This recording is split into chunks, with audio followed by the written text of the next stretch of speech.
ओ शांत। आज 6 सितंबर 2024 के महावाक्यों में प्यारे मीठे बाप दादा ने कहा, मीठे बच्चे, तुम्हारी यह पढ़ाई सोर्स ऑफ इनकम है। इस पढ़ाई से 21 जन्मों के लिए कमाई का प्रबंध हो जाता है। प्रश्न है, मुक्ति धाम में जाना कमाई है या घाटा? उत्तर, भक्तों के लिए यह भी कमाई है, क्योंकि आधा कल्प से शांति मांगते आए। बहुत मेहनत के बाद भी शांति नहीं मिली। अब बाप द्वारा शांति मिलती है, अर्थात मुक्ति धाम में जाते हैं। तो यह भी आधा कल्प की मेहनत का फल हुआ, इसलिए इसे भी कमाई कहेंगे, घाटा नहीं। तुम बच्चे तो जीवन मुक्ति में जाने का पुरुषार्थ करते हो। तुम्हारी बुद्धि में अभी सारे वर्ल्ड की हिस्ट्री ज्योग्राफी नाच रही है। तो आज बाबा ने कहा, हमारी बुद्धि में हिस्ट्री ज्योग्राफी नाच रही है। ओम शांति। मीठे मीठे रूहानी बच्चों को रूहानी बाप ने यह तो समझाया है कि रूह ही सब कुछ समझती है। इस समय तुम बच्चों को रूहानी दुनिया में बाप ले जाते हैं। उनको कहा जाता है रूहानी दैवी दुनिया। इसको कहा जाता है जिस्मानी दुनिया, मनुष्यों की दुनिया। बच्चे समझते हैं दैवी दुनिया थी, वह दैवी मनुष्यों की पवित्र दुनिया थी। अभी मनुष्य अपवित्र हैं, इसलिए उन देवताओं का गायन पूजन करते हैं। यह स्मृति है कि बरोबर पहले झाड़ में एक ही धर्म होगा। विराट रूप में झाड़ पर भी समझाना है। इस झाड़ का बीज रूप ऊपर में है। झाड़ का बीज है आप। फिर जैसा बीज वैसा फल, अर्थात पत्ते निकलते हैं। यह भी वंडर है ना, कितनी छोटी चीज कितना फल देती है, कितना उनका रूप बदलता जाता है। इस मनुष्य सृष्टि रूपी झाड़ को कोई नहीं जानता। इसको कहा जाता है कल्प वृक्ष। इसका बस गीता में ही वर्णन है। सब जानते हैं गीता ही नंबर 1 धर्म का शास्त्र है। शास्त्र भी नंबरवार तो होते हैं ना। कैसे नंबरवार धर्मों की स्थापना होती है, यह भी सिर्फ तुम ही समझते हो। और कोई में यह ज्ञान होता नहीं। तुम्हारी बुद्धि में है पहले पहले किस धर्म का झाड़ होता है, फिर उनमें और धर्मों की वृद्धि कैसे होती है। इसको कहा जाता है विराट नाटक। बच्चों की बुद्धि में सारा झाड़ है। झाड़ की उत्पत्ति कैसे होती है, मुख्य बात है यह। देवी देवताओं का झाड़ अभी नहीं है, और सब टाल टालियां खड़ी हैं। बाकी आदि सनातन देवी देवता धर्म का फाउंडेशन है नहीं। यह भी गायन है। एक आदि सनातन देवी देवता धर्म की स्थापना करते हैं, बाकी और सब धर्म विनाश हो जाते हैं। अभी तुम जानते हो कितना छोटा सा देवी झाड़ होगा, फिर और सब इतने धर्म होंगे ही नहीं। झाड़ पहले छोटा होता है, फिर बड़ा होता जाता है। बढ़ते बढ़ते अभी कितना बड़ा हो गया है। अभी इनकी आयु पूरी होती है। इनसे बेनियन ट्री का मिसाल बहुत अच्छा समझाते हैं। यह भी गीता का ज्ञान है, जो बाप तुम्हें सम्मुख बैठ सुनाते हैं,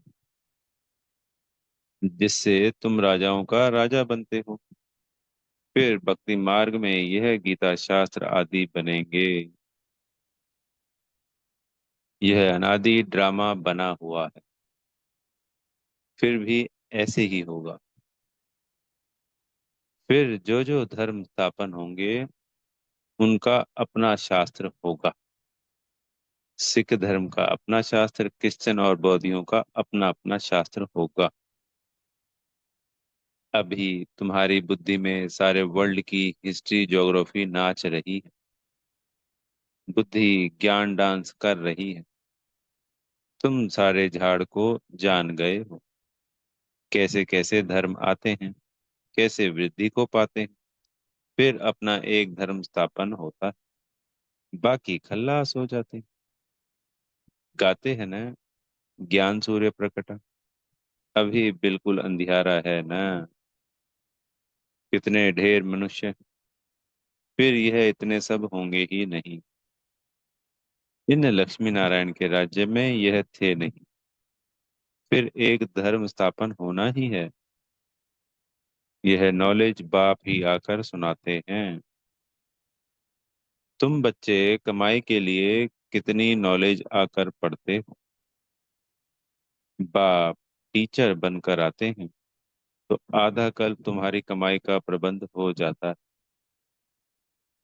तुम बहुत धनवान बन जाते हो। तुम जानते हो अभी हम पढ़ रहे हैं। यह है अविनाशी ज्ञान रत्नों की पढ़ाई। भक्ति को अविनाशी ज्ञान रत्न नहीं कहेंगे। भक्ति में मनुष्य जो कुछ पढ़ते हैं उनसे घाटा ही होता है, रत्न नहीं बनते। ज्ञान रत्नों का सागर एक बाप को ही कहा जाता है, बाकी वह है भक्ति। उनमें कोई भी एम ऑब्जेक्ट है नहीं। कमाई है नहीं। कमाई के लिए तो स्कूल में पढ़ते हैं, फिर भक्ति करने के लिए गुरु के पास जाते हैं।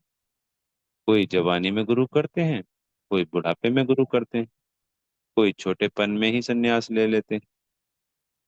कुंभ के मेले पर कितने ढेर आते हैं। सतयुग में तो यह कुछ भी नहीं होगा। तुम बच्चों की स्मृति में सब बातें आ गई हैं। रचता और रचना के आदि मध्य अंत को तुम जान गए हो। उन्होंने तो कल्प की आयु ही बड़ी कर दी है। ईश्वर सर्वव्यापी कह दिया है। ज्ञान का पता नहीं है। बाप आकर अज्ञान नींद से सुजाग करते हैं। अभी तुमको ज्ञान की धारणा होती जाती है। बैटरी भरती जाती है। ज्ञान से है कमाई, भक्ति से है घाटा। टाइम पर जब घाटे का समय पूरा होता है तो फिर बाप कमाई कराने आते हैं। मुक्ति में जाना वह भी कमाई है। शांति तो सब मांगते रहते हैं। शांति देवा कहने से बुद्धि बाप तरफ चली जाती है। कहते हैं विश्व में शांति हो, परंतु वह कैसे होगी यह किसको भी पता नहीं है। शांति धाम सुख धाम अलग होते हैं, यह भी नहीं जानते। जो पहला नंबर है उनको भी कुछ नहीं पता था, यानी ब्रह्मा बाबा को भी इस ज्ञान से पहले थोड़ी पता था। अभी तुमको सारी नॉलेज है। तुम जानते हो हम इस कर्म क्षेत्र पर कर्म का पाठ बजाने आए हैं, क्योंकि ये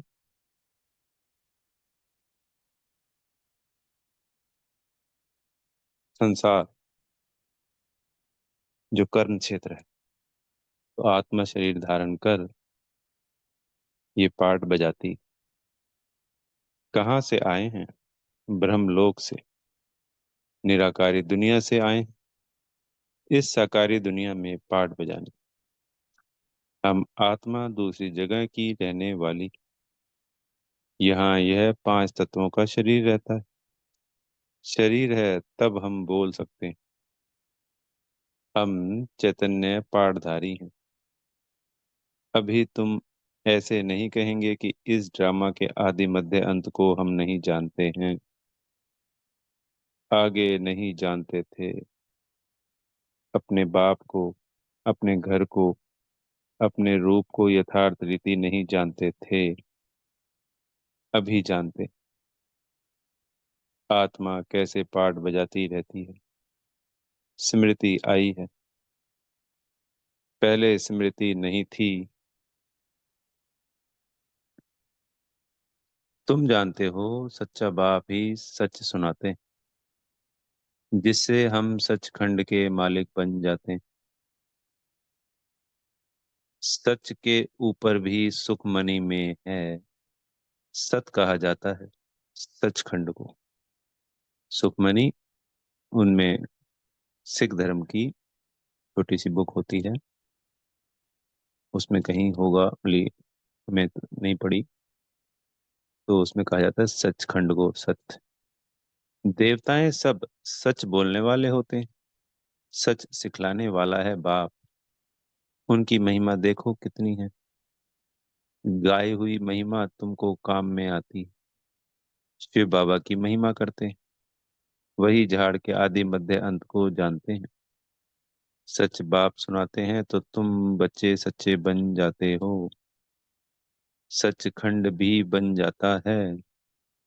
भारत सचखंड था, नंबर वन ऊंच से ऊंच तीर्थ भी यह है, क्योंकि सर्व का सदगति करने वाला बाप भारत में ही आते हैं।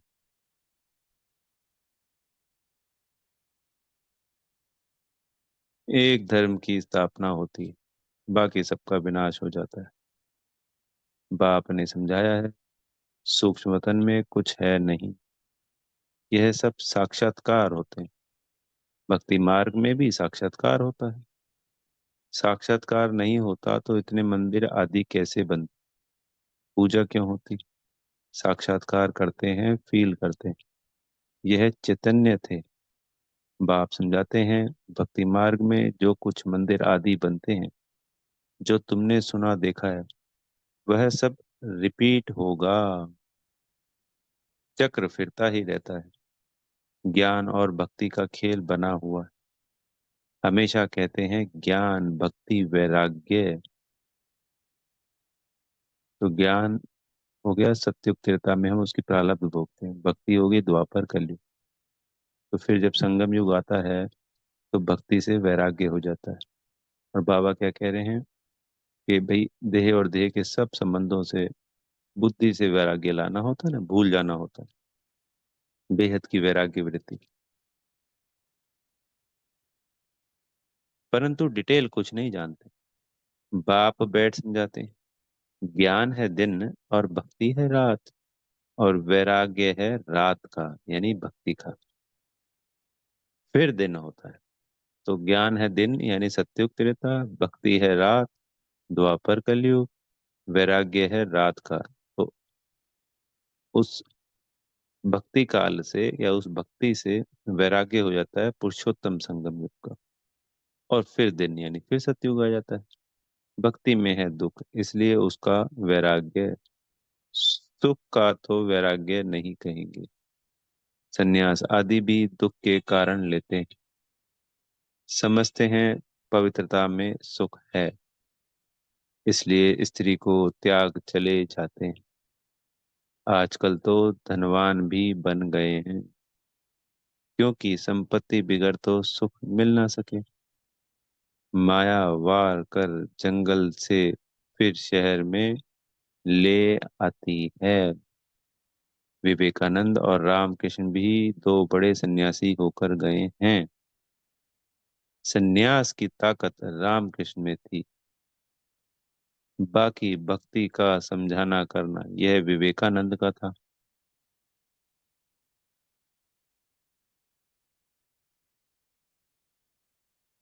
दोनों की पुस्तकें हैं। पुस्तकें जब लिखते हैं तो एकाग्रचित्त हो बैठ लिखते हैं। रामकृष्ण जब अपनी बायोग्राफी बैठ लिखते थे तो शिष्य को भी कहा कि तुम जाकर दूर बैठो। था बहुत तीखा कड़ा सन्यासी, नाम भी बहुत है। बाप ऐसे नहीं कहते कि स्त्री को माँ कहो। बाप तो कहते हैं उनको भी आत्मा समझो। आत्माएं तो सब भाई भाई हैं। सन्यासियों की बात अलग है। उसने स्त्री को माँ समझा, माँ की बैठ बड़ाई की है। यह ज्ञान का रास्ता है। वैराग्य की बात अलग है। वैराग्य में आकर स्त्री को माँ समझा। तात्पर्य बाबा ये आज समझा रहे हैं, रामकृष्ण परमहंस जी प्रवृत्ति मार्ग में रहते थे और अपने स्त्री को माँ समझते थे। दूसरे सन्यासियों ने क्या किया, निवृत्ति मार्ग को अपनाते थे और स्त्री को नरक का द्वार भी कहा और उनको छोड़कर चले गए। पर जो रामकृष्ण परमहंस ने किया, प्रवृत्ति मार्ग में रहते हुए उनको माँ समझते हुए उच्च कोटि की भक्ति की, तो वो हो गई ज्ञान की बात। ऐसा नहीं कि ये वाला ज्ञान है, वो अज्ञान काल है और उस अज्ञान काल में भी एक उच्च कोटि की भक्ति की, सन्यास किया, प्रवृत्ति में रहते। तो बाबा यहाँ तो क्या कहते हैं हमको, सबको आत्मा आत्मा भाई भाई देखो। पर रामकृष्ण परमहंस को उतना ज्ञान तो नहीं होगा, तो उन्होंने स्त्री को माँ के रूप में देखा।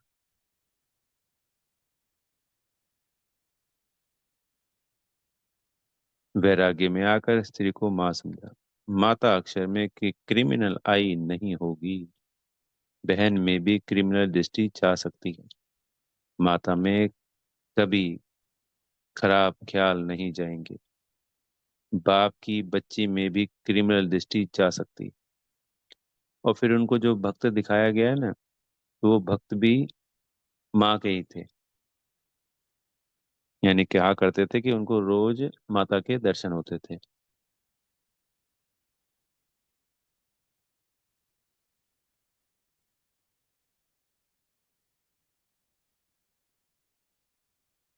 माँ में कभी नहीं जाएगी। सन्यासी स्त्री को माँ समझने लगा। उनके लिए ऐसे नहीं कहते कि दुनिया कैसे चलेगी, पैदाइश कैसे होगी। वह तो एक को वैराग्य आया, माँ कह दिया। उनकी महिमा देखो कितनी है। यहाँ बहन भाई कहने से भी बहुतों की दृष्टि जाती है। इसलिए बाबा कहते हैं, भाई भाई समझो। यह है ज्ञान की बात, वह है एक की बात। यहाँ तो प्रजापिता ब्रह्मा की संतान ढेर भाई बहन है ना। बाप बैठ सब बातें समझाते हैं। यह भी तो शास्त्र आदि पढ़ा हुआ है। ब्रह्मा बाबा, वह धर्म ही अलग है। निवृत्ति मार्ग का, संन्यास धर्म की बात कर, सिर्फ पुरुषों के लिए है। वह है हद का वैराग्य। तुमको तो सारी बेहद की दुनिया से वैराग्य है। संगम पर ही बाप आकर तुम्हें बेहद की बातें समझाते हैं। अभी इस पुरानी दुनिया से वैराग्य करना है। यह बहुत पतित छी दुनिया है। यहाँ शरीर पावन हो ना सके। आत्मा को नया शरीर सतयुग में ही मिल सकता है। भल यहाँ आत्मा पवित्र बनती है, परंतु शरीर फिर भी अपवित्र रहता है। जब तक कर्मातीत अवस्था हो, सोने में खाद पड़ती है, तो जेवर भी खाद वाला बनता है। खाद निकल जाए तो जेवर भी सच्चा बनेगा। इन लक्ष्मी नारायण की आत्मा और शरीर दोनों सतो प्रधान है। तुम्हारी आत्मा और शरीर दोनों ही तमो प्रधान काले हैं। आत्मा कामचिता पर बैठ काली बन गई है। बाप कहते हैं, फिर हम आकर सांवरे से गोरा बनाते हैं। यह ज्ञान की सारी बात है, बाकी पानी आदि की बात नहीं। सब कामचिता पर बैठ पतित बन पड़े हैं। इसलिए राखी बंधवाई जाती है कि पावन बनने की प्रतिज्ञा करो। बाप कहते हैं, हम आत्माओं से बात करते हैं। मैं आत्माओं का बाप हूँ, जिसको तुम याद करते आए हो। बाबा आओ, हमको सुख धाम में ले चलो, दुख हरो। कलयुग में होते हैं अपार दुख। बाप समझाते हैं, तुम काम चिता पर बैठ काले तमो प्रधान हो गए हो। अब मैं आया हूँ काम चिता से उतर ज्ञान चिता पर बिठाने के लिए। अब पवित्र बन स्वर्ग में चलना है। बाप को याद करना है। बाप कशिश करते हैं। बाबा के पास युगल आते हैं। एक को कशिश होती है, दूसरे को नहीं होती। पुरुष ने फट से कह दिया, हम इस अंतिम जन्म में पवित्र रहेंगे, कामचिता पर नहीं चढ़ेंगे। ऐसे नहीं कि निश्चय हो गया। निश्चय अगर होता तो बेहद बाप को पत्र लिखते, कनेक्शन में रहते। सुना है पवित्र रहते हैं, अपने धंधे आदि में ही मस्त रहते हैं। बाप की याद ही कहाँ है। ऐसे बाप को तो बहुत याद करना चाहिए। स्त्री पुरुष का आपस में कितना प्यार होता है, पति को कितना याद करती है। बेहद के बाप को तो सबसे जास्ती याद करना चाहिए। गायन भी है ना, प्यार करो चाहे ठुकराओ, हम हाथ कभी नहीं छोड़ेंगे। ऐसे नहीं यहाँ आकर रहना है, वह तो फिर सन्यास हो गया। घर बार छोड़ यहाँ आकर रहें। तुमको तो कहा जाता है गृहस्थ व्यवहार में रहते पवित्र बनो। यह पहले तो बट्टी बननी थी, जिससे इतने तैयार हो निकले। तात्पर्य हम सबको पवित्र प्रवृत्ति मार्ग में ही रहना है। वही तो एग्जाम्पल संसार के लिए होगा ना, कि ये हमेशा प्रवृत्ति में रहे और पवित्र रहे। सन्यासियों के लिए भी होगा। और ऐसे ही मान लो लाखों बच्चे, हम कहते हैं जी तीर्था के अंत तक 33 को उड़ाने हैं, तो क्या सारे के सारे मधुबन थोड़ी चले जाएंगे? तो सब परिवार में रहेंगे। शुरुआत में तो भट्टी बननी थी, इसलिए उसका फाउंडेशन लगना था, इसलिए घर बार छोड़कर इकट्ठे हुए। अब तो जो ज्यादातर कुमार कुमारियां होते हैं, तो वो समर्पित होते हैं। और वो जायज बात है, क्योंकि कुमारी को तो शादी करके दूसरे घर जाना होता है। तो अगर वो अपनी खुशी और इच्छा से बाबा के प्रति निश्चय बुद्धि होकर फिर समर्पित होते हैं, तो वो राइट है, उसमें तो कोई किसी को नुकसान नहीं। परवर्ती मार्ग में तो जिम्मेवारी है, वो तो निभानी ही रहनी। तो अब जो आज बाबा ने रामकृष्ण परमहंस का एग्जाम्पल दिया, तो उस आत्मा ने परवर्ती मार्ग में रहते हुए उस परमात्मा के रास्ते को अपनाया, प्राप्त करने की कोशिश करी।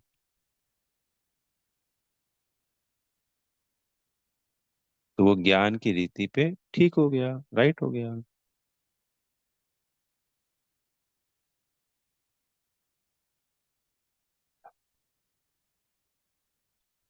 जिससे इतने तैयार हो निकले जो पहले भट्टी बननी थी। क्योंकि आज इतने सारे सेंटर हैं, दीदियां हैं, तो वो सब प्रवृत्ति मार्ग वाले बच्चों को तो पढ़ाते हैं, समझाते हैं।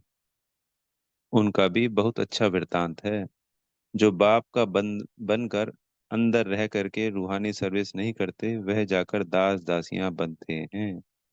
जो यज्ञ में रहकर रूहानी सर्विस नहीं करते, फिर पिछाड़ी में नंबरवार पुरुषार्थ अनुसार ताज मिल जाता है।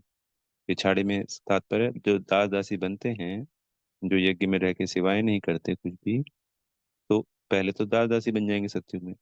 पिछाड़ी में यानी त्रेता के अंत में उनको वो मिल जाएगा, ताज मिल जाता है। उन्हों का भी घराना होता है, प्रजा में आ नहीं सकते। कोई बाहर का आए, अंदर वाला नहीं बन सकता। वल्लभाचारी बाहर वालों को कभी अंदर आने नहीं देते हैं। यह सब समझने की बातें हैं। ज्ञान है सेकंड का। फिर बाप को ज्ञान का सागर क्यों कहा जाता है? समझाते ही रहते हैं, पिछाड़ी तक समझाते ही रहेंगे, यानी अंत तक समझाते रहेंगे। जब राजधानी स्थापन हो जाएगी, तुम कर्मातीत अवस्था में आ जाएंगे, फिर ज्ञान पूरा हो जाएगा। है सेकंड की बात, परंतु फिर समझाना पड़ता है।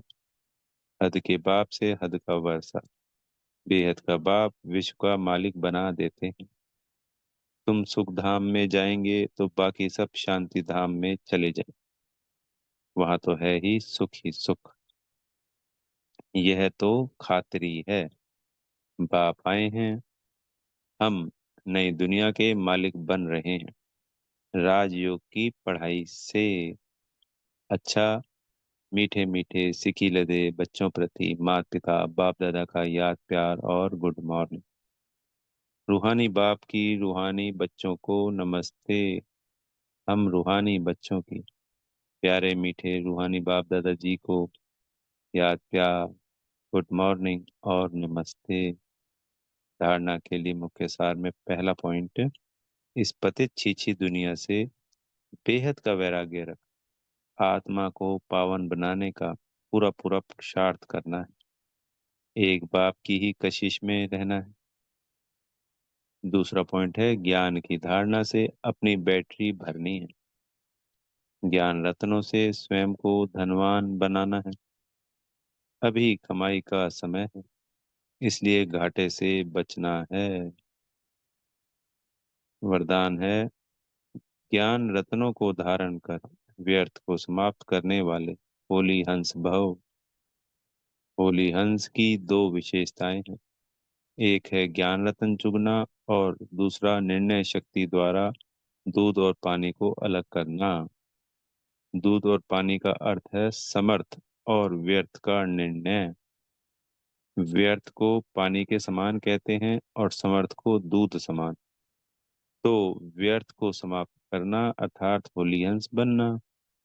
हर समय बुद्धि में ज्ञान रतन चलते रहें। मनन चलता रहे तो रत्नों से भरपूर हो जाएंगे। स्लोगन है, सदा अपने श्रेष्ठ पोजीशन में स्थित रहे। ऑपोजिशन को समाप्त करने वाले ही विजयी आत्मा है।